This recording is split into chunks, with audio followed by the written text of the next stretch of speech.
All right, thank you for staying with Daybreak. Let's start this conversation now. It's a state of the nation of some sorts, the youth view. Let's hear their views on almost everything that has been going on. 24 days to the elections, a lot has been happening. Opinion polls have consistently been coming. IBC is under pressure. Political banter is still ongoing there, out there. We'll just find out from them what their thoughts are. Starting from my farthest left, Wilkister is here, director, run for office. Thank you so much for making time. Newton Amasi is also here, the Democratic Party spokesperson. Asante sana for making time. And Nerima Wako, executive director, Siasa Place, came on time. Oh, yeah. Thank you so much. Ian, you're saying that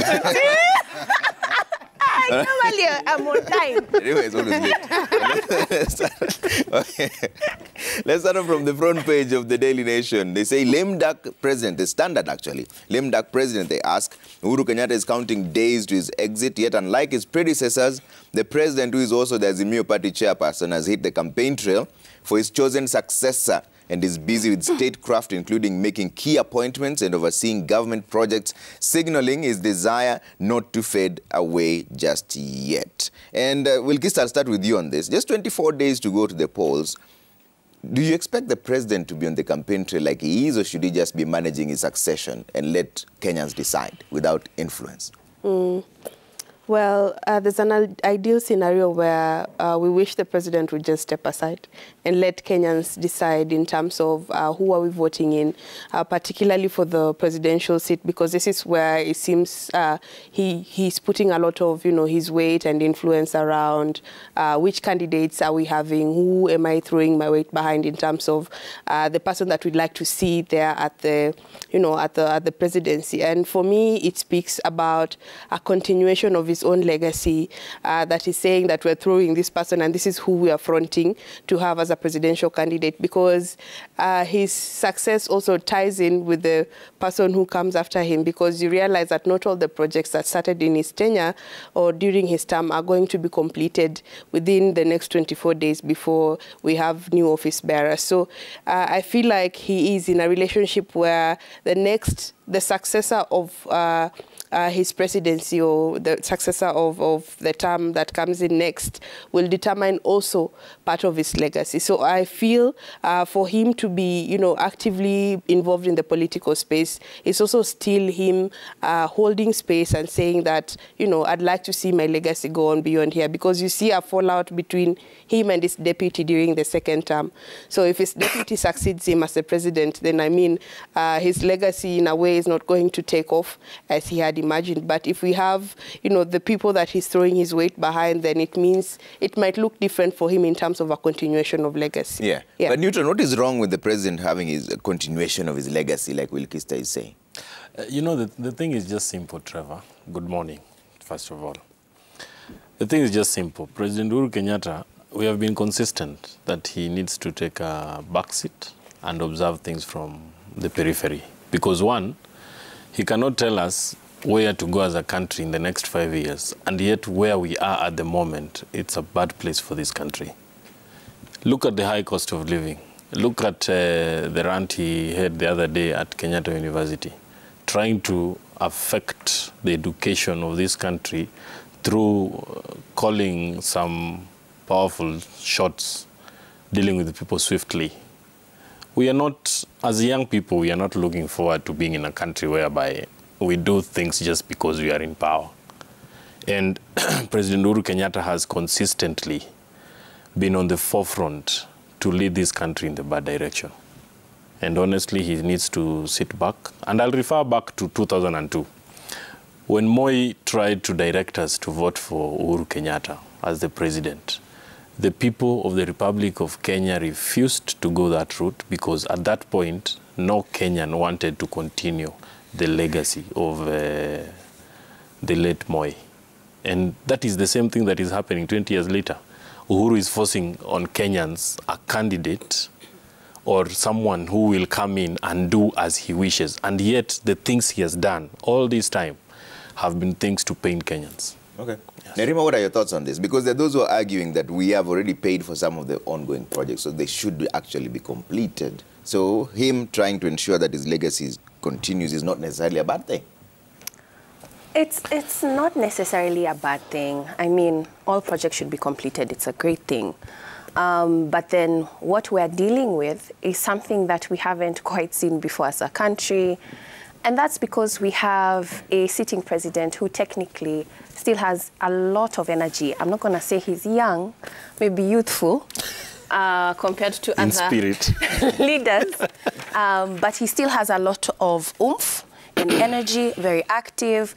And we've never seen that before. Him also being party leader of Azimio, their coalition leader, the chairman. Yes. So it just shows that he's very entwined and invested in this political vehicle.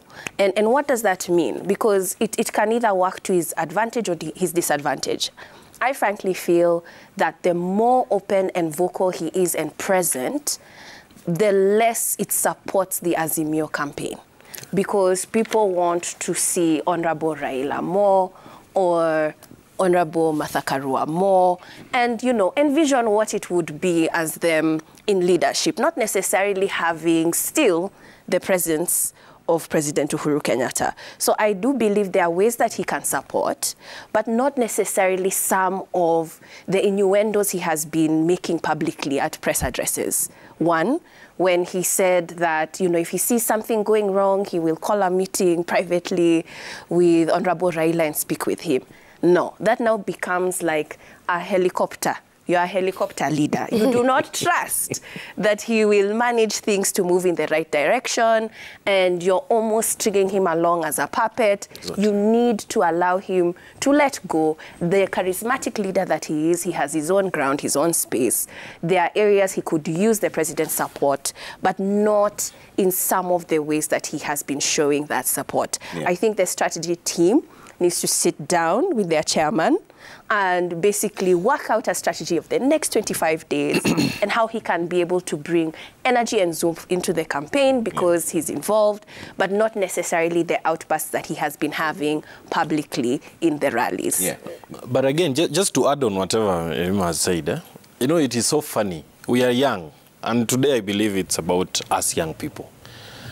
It shocks to me when I see the president trying to hand over the baton of leadership to someone who is older than himself. And I echo whatever my sister here, she's saying that this is a president who is energetic, who is youthful at heart or in spirit. But again, you look at him and you see him insisting that I want to hand over this baton to a 77-year-old. When will young people like himself? He was given a chance. It left Kibaki, it came to a young person. So why is he leaving it from now a youthful person to a more older, actually a guka, to lead us? Honestly, as young people, when will we ever get this opportunity to lead? Okay. Wilkister, as a young person, is this about age, experience, or track record? Which one makes more sense to you? I would totally remove age from the equation, because we have seen in leadership where younger leaders delivered, where older, much older leaders could not deliver. I mean, I do not diminish the fact that sometimes experience comes with age, but when we look at, young leaders vis-a-vis the older generation, I mean, there's a cross-pollination of ideas and there's a cross-generational exchange that is supposed to happen. So even for us to sit and imagine that an older person would carry forward change better than a young person would, I think would be shooting ourselves in the foot. So I would totally remove the equation of age from this particular conversation, because we need to look at the values that this leader is presenting in terms of, are they able to deliver? As you've said, what's their track record like? It doesn't matter whether I've been working for the past 30 years or for the past 5 years, but in my service to humanity and to the country, what have I achieved for the people? So if we are able to look at our leaders like that, then we'll find they are in the right leaders. Because if we talk about, having someone who's below 40, for example, as a president, and having someone who is 80 as a president, they're very different contributions in terms of the value that both these people bring to the table, because we are looking at a digital generation and a changing world. But still, even within the society, We have the elderly, we have the women, we have people with disability. We have segments of people that ideally these leaders who are going to sit in public office are going to represent. So it's not an issue of, is this person young? It's an issue of who is in our society and who would best represent the people in terms of holding office and driving common good for achieving public services for the people, because this is why government is in place in the first place. Okay. Yeah. Nerima, is it about age from the people you speak to? Is that going to be a factor? Wait, I'm thinking, I have thought of so many leaders at the same time. I don't think it's going to be about age. Right now, I know a lot of people are looking for connection. You can have somebody who might not be within your age bracket or a young person, but then you feel that they're speaking to your needs and they have their ideologies in mind. So I think that's what a lot of young people are looking at. But again, not many young people are going to vote. So they are not the ones who are going to determine this election. So it's going to be people who are above 35 who determine who is going to lead this country, because only 39.8% of the 22.1 million voters are young people. So they are going to be caring about age. It's very difficult for people who are in their 40s, 50s, 60s to invest in the leadership of a youth, because they feel perhaps they might need experience, but there are also the outlier cases where young people have made it through because of community support. So unfortunately, in this election, for sure, majority of those who are going to be elected are not going to be youthful candidates. Why do you think the young people are not going to determine the vote? They're only 39.8%, and the turnout, if it's even high, it will be 30. And so that means majority of the voters are not going to be young. You don't think? And even in terms of the the just recently released InfoTrack report, it shows 27 to 45-year-olds are the most affected by the high cost of living. And it only leaves like a very small fragment that is below 35. And this means that if I am most affected, because we are looking at a young person who's just out of college, starting work, a young person who's trying to establish a small family, a young person who's trying to establish a business, and the 27 to 45-year-olds fall within that bracket. So they are more likely to look at the nexus between their voting and their life, as opposed to those who are still, under the cover of parents providing for them. And I feel for me, this is why the age thing might not really come out strongly in this particular election. So what will then, Newton? Yes. If it's not the age thing, what are they going to be looking for?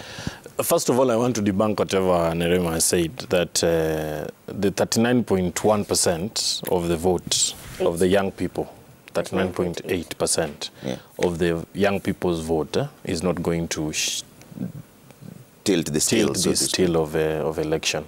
I want to disagree with her, because one, at this point is when young people are feeling that this is the time we are going to participate in this election.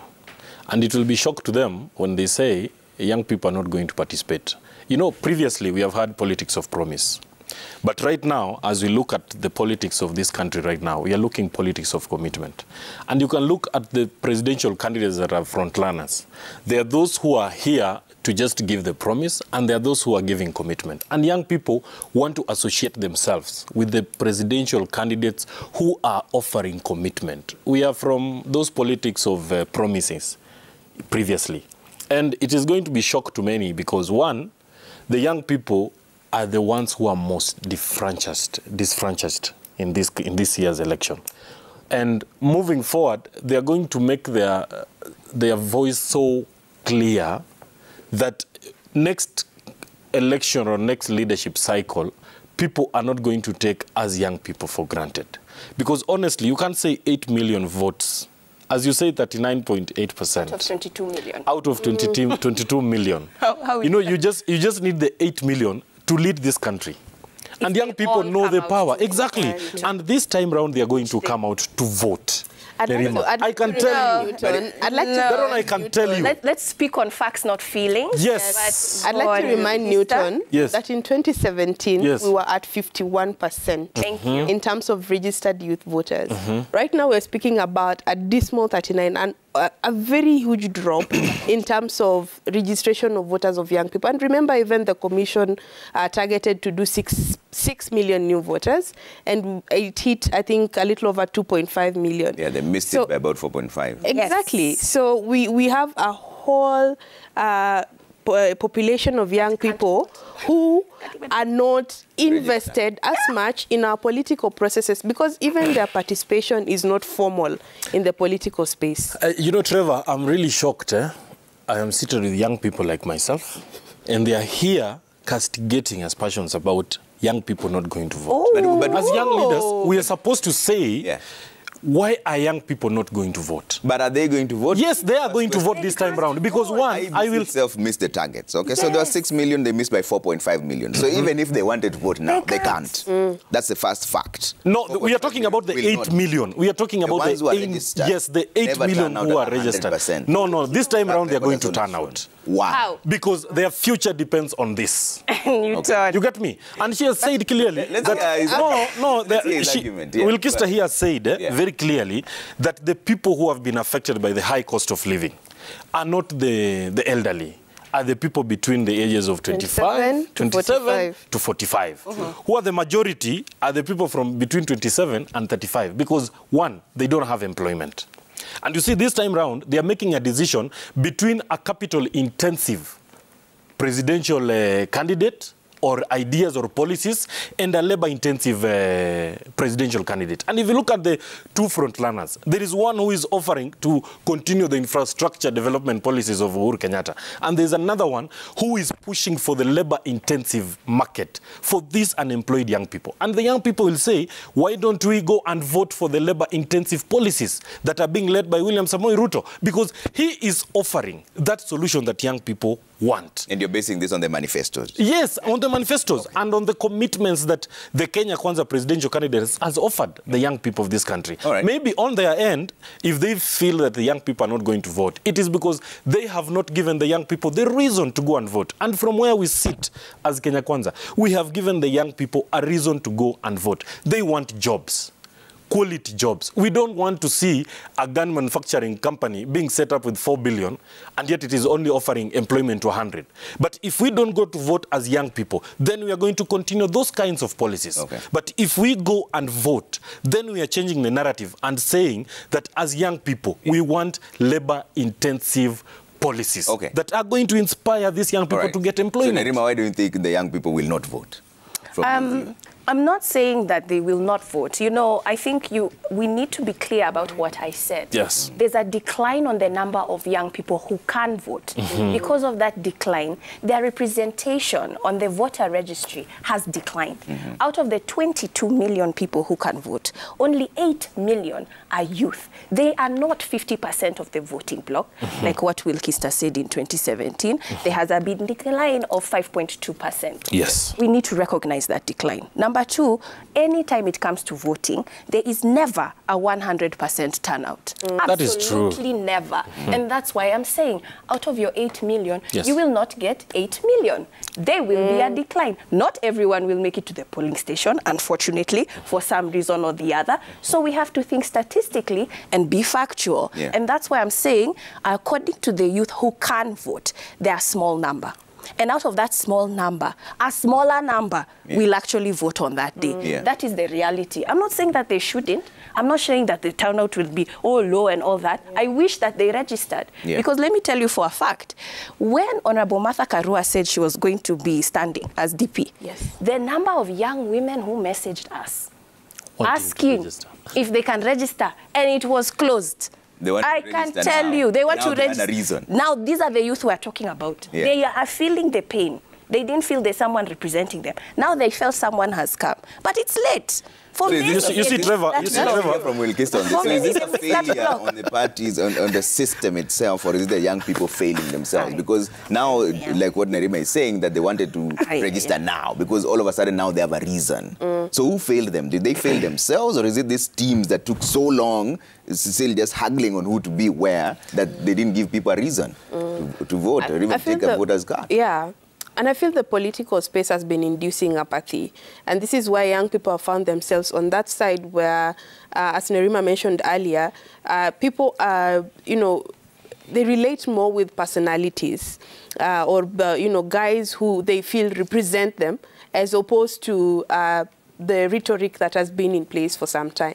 So for young people who are, first of all, they have a lot of disinformation because this is fast-tracked by the social platforms where young people originally or ordinarily find as spaces where they engage. Looking at that disinformation alone on some of the social platforms, and remember Kenya has over 80% in terms of internet penetration. So you're speaking about a lot of people getting disinformed in these spaces. The political mudslinging, because young people don't relate with the way there are tiffs between politicians. They want to hear, what do you want to do for us? They want to hear, how am I going to pay my help? They want to hear, is help a grant, is help a loan? They want to hear social protection or the capitalist kind of ideologies that are happening. Because what they are looking at is, where are the opportunities? So if they don't see the opportunities, they don't relate with that. And remember, and it's very true, there's a conversation on Facebook that came from Twitter of a young man saying, I'm a university student leader, and I have here with me 200 young women who want to register to vote. And that whole process had been closed.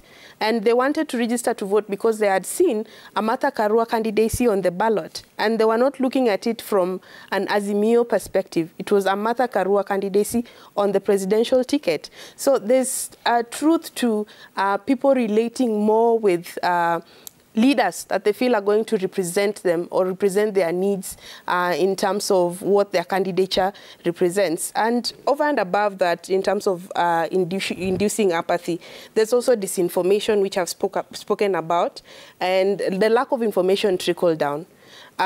Look at IBC when it's doing its work in terms of voter education and the whole civic engagement. Is everyone really feeling like IBC is getting to me? Of course, they've done a lot in terms of bringing forward the SIGs in terms of the Youth Coordinating Committee, the Women Coordinating Committee, the PWD Coordinating Committee. But still, there's an element of people feeling that we are not getting information from IBC. In as much as there are banners, there are billboards, there's messaging on matatus, there's messaging on social media, there's advertisements on TV, but we still don't feel like there are people that are being reached. And remember also that recently, I think there's a report that said in terms of public trust in IBC, it's 60%. So there's a whole 40% of people who don't feel the kind of trust in the electoral management body that then are left out of the conversation when you're looking at their participation within the electoral process, and more so for young people showing up to vote. We'll talk about IBC in just a bit. But Nerima, this then means what Wilkister is saying, that the young people are still voting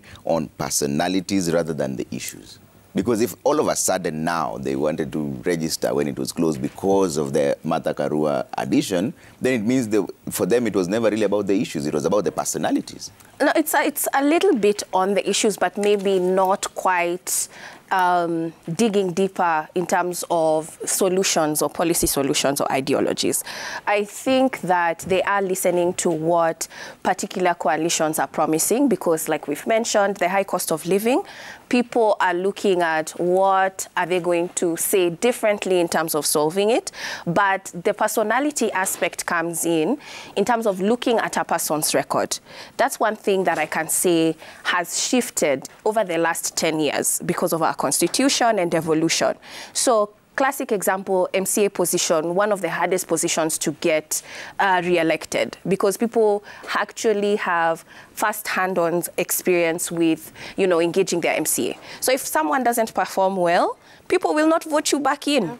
Yeah, and so that shows you that, yes, youth are looking at personality, but they also see, can this person actually carry through with some of the promises that they're making? So when they saw certain individuals now being placed on the ticket, they felt, okay, because of their record, they have a very firm stance. Perhaps this is somebody that can actually follow through because also of their character based on principalities. So I think that's something that youth are still sort of weighing and seeing.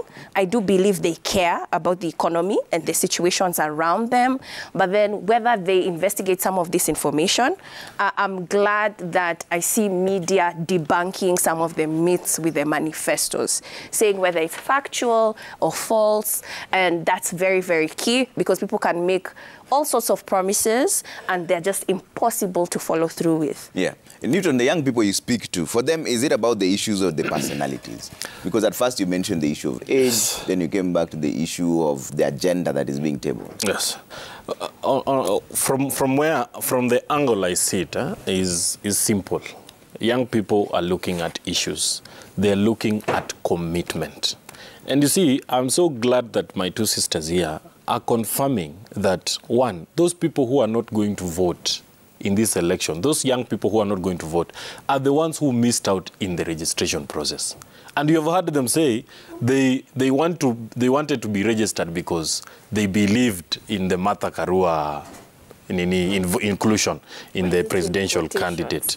Because one, Trevor, it is factual. And I like what Nerima is saying. Whatever the youth she's claiming that are not going to vote are the youth who did not take their time to register based on the issues that we are going through as young people. But those who saw and interrogated the issues we are going through of high cost of living, of unemployment, they went and registered. And that is why we are saying, if they think that young people are not going to vote, these 8 million that they are saying are not going to vote, these 8 million who registered because of the issues that they had interrogated before are going to come and vote. And 8 million is not a number to joke with. If they are talking about the 200 who wanted to register because of this particular personality, that is their own challenges. But on our side where we sit, we know and we understand that those young people who share in the dreams or in the aspiration of our candidature, Kenya Kwanza, they registered to vote. And these are the 8 million young people that are going to turn up to vote for Kenya Kwanza come August 9th. Okay. Simple. I see Wilkister shaking her head there. No, it is the fact. Their youth did not register. Okay. Our youth registered, and that is the 8 million. So the 61% or the 61% so 4.5 million. Yes, exactly. Are the other factions youth, but the 8 million young people who registered are for Kenya Kwanza youth, and they're going to vote on that coming day. You know, we are speaking about youth as if, I mean, we are all youth. I don't know if are you youth, Newton? Yes, I'm a very youthful. I'm a youth and youthful. We are speaking about our friends. Yeah. We are speaking about our classmates. We are speaking about our workmates. So you know what they're saying. So we sit with them and have conversation with them. So for one to say that, first of all, the entire percentage, 100% voter turnout, that would in itself be a problem, because it is not possible for that to happen.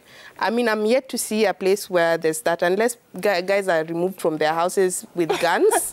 I don't think... It's practically not possible. It's practically not possible to have 100% voter turnout. And Newton raised something on unemployment and how the young people who saw the problems, they are facing really showed up to register to vote.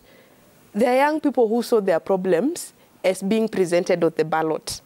And that's why they said, I'm not going to turn up to vote, because this is the source of the problems that we are facing. Because their problems is at the ballot. Exactly. Their problem is what we are presenting at the ballot. Okay. Because does the ballot present hope for young people in terms of service delivery, in terms of opportunities for advancement in life? Because that is the real question they're asking themselves. And for those people who answered no, they did not show up to register to vote. And for those who are like, there's a glimmer of hope in saying that let me register and probably I'll choose the right person on the ballot. And they showed up and registered to vote. Because even looking at the manifestos, Kenya Kwanza and Azimio, one is promising a whole, he said capital intensive. Yes. And one is promising social protection, all right? Look at how COVID exposed a lot of us in terms of how vulnerable most people, communities, and even the special interest groups were during that whole period when it just hit. And there were cash transfers, because there were people who completely were out of employment. There were people who completely could not afford 3 meals in a day, and they needed the cash transfers. It's a social protection measure. There's the whole Kazim Taani for young people that came also as a social protection measure. And it's not necessarily that that is what the government had in place for all the young people, but how are we looking at the young people in wako mtaani? How can they make something for themselves and go back to their homes and eat?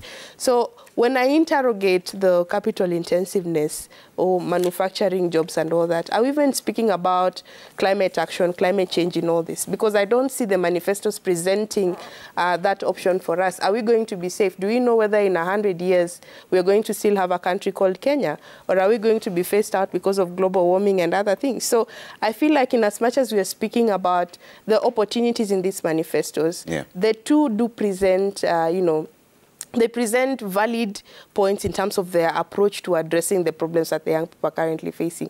But we cannot say that the young people who did not want to vote have not registered. I can tell you for sure, they are registered voters who do not know whether they are going to show up to vote. In fact, for young people in informal settlements, they're speaking about kura italala. And we really need to get them out to tell them you kona kura yes, lakini toka kura isilale, because that is what the conversation is right now.